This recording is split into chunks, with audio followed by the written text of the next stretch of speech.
Bismillahirrahmanirrahim. Elhamdülillah ve salatu ve selamu ala Resulillah. Esselamu aleyküm ve rahmetullah. Değerli kardeşlerim, yeni bir programda yeniden karşınızdayız. Yine güzel bir eser takdim edeceğim. Hemen eserimizin künyesiyle başlayalım. Eserin adı Hazreti Ömer ve Adalet. Yazarı Ali Haydar Zuhurlu. Türü biyografi, araştırma, inceleme. Konusu Hazreti Ömer'in hayatı ve halifelik dönemi, adalet uygulamaları. Yayın evi Fecir Yayın Evi, basım yılı ise 2020. Kitabın künyesi özetle böyle. Peki bu kitap nelerden bahsediyor? Kitabın içeriğine baktığımızda şunları söylememiz mümkün.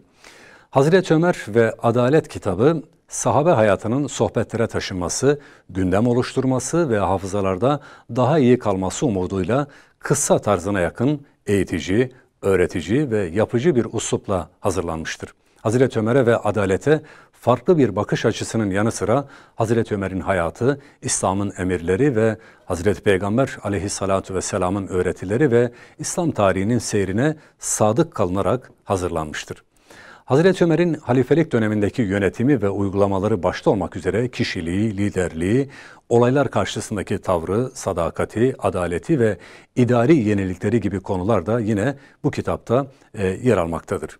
İslam devletinin yapısı, işleyişi, faaliyet alanı, hedefi, yönetim organları, vatandaşların hak ve sorumlulukları ve savaşta ve barışta diğer devletlerle olan ilişkisini ortaya koyan Hazreti Ömer'in Kur'an ve sünnete uygun İslam devleti anlatılmaktadır. Liyakatli, işin ehli mümin bir kadroyu devlet yönetiminde görevlendirme ile birlikte İslam toplumu ve kültürü kitap içinde birbirinden farklı güzel uygulamalarla ifade edilmektedir. Okuyucunun dikkatine sunulmaktadır.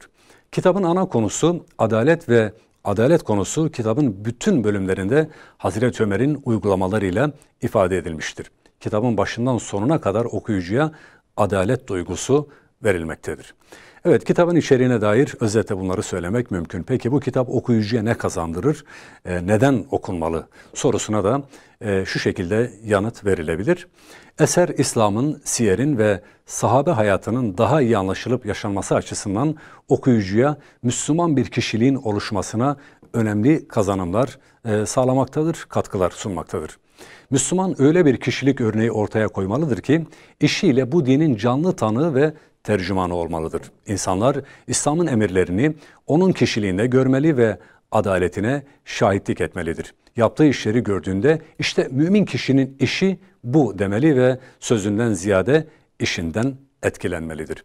Hiç kuşkusuz Hazreti Peygamber Efendimiz Aleyhisselatü Vesselam'ın etrafında yer alan ilk müminler İslam'a gönül verenler için kıyamete kadar yol göstericidir. Bunlardan herhangi biriyle tanışmak, kardeş olmak, davasında buluşmak, ikliminden faydalanmak veya kıyam meşalesinden aydınlanmak önemli bir mihenktir. Adaletiyle kıyamete kadar insanlığa rehberlik edecek olan Hazreti Ömer'i tanımak, adalet adına bütün insanlar için bir ihtiyaçtır. Hazreti Ömer'i tanımak, insan olmayı tanımaktır. Hazreti Ömer'i tanımak, adaleti tanımaktır. Hazreti Ömer'i tanımak, İslam'ın emirlerini, rahmetini ve güzelliğini tanımaktır. Çünkü Hazreti Ömer radıyallahu anh önce emrolunduğu gibi dosdoğru olan, sonra da adalet terazisini dosdoğru tutan tarihteki ender kişilerden biridir. Hazreti Ömer'in adaleti ve şahsiyetine kaynaklık eden Kur'an'la sünnetten hayata ve yönetime aktarılması ve bu kaynağı yerine getirecek kişilerin, kadronun yetiştirilmesi hepimiz için önemli bir değerdir. Şunu ifade etmek gerekir ki, Ömer'i Hazreti Ömer yapan ve adaleti ayakta tutan asıl amil İslam'ın ruhudur, İslam'ın adaletidir. Dolayısıyla bizler Müslümanlar olarak İslam'ın ve İslam'ın yetiştiği bu mümin çekirdek kadroyu tanımalıyız. İslam'ı doğru anlamak ve dosdoğru yaşamak için onları tanımalıyız. İslam'ın adaletini hayatta yaşamak için tanımalıyız. Tanımalıyız ki adaletten yoksun karanlıkta bu yıldızlarla yolumuzu bulabilelim, hedeflerimize ulaşalım ve cennete gidebilelim. Evet değerli kardeşler, Ali Haydar Zuhurlu tarafından kaleme alınan Hazreti Ömer ve Adalet isimli bir çalışma takdim ettim. Gerçekten son derece güzel bir çalışma. Bir kez daha ifade etmek gerekirse bunu tüm kardeşlerimize önemli tavsiye ediyoruz. Okunmasında ciddi faydalar görüyoruz. Evet, böylelikle bir programın daha sonuna geldik. Bir sonraki programda görüşünceye dek hepinizi Allah'a emanet ediyorum. Esselamu Aleyküm ve Rahmetullah.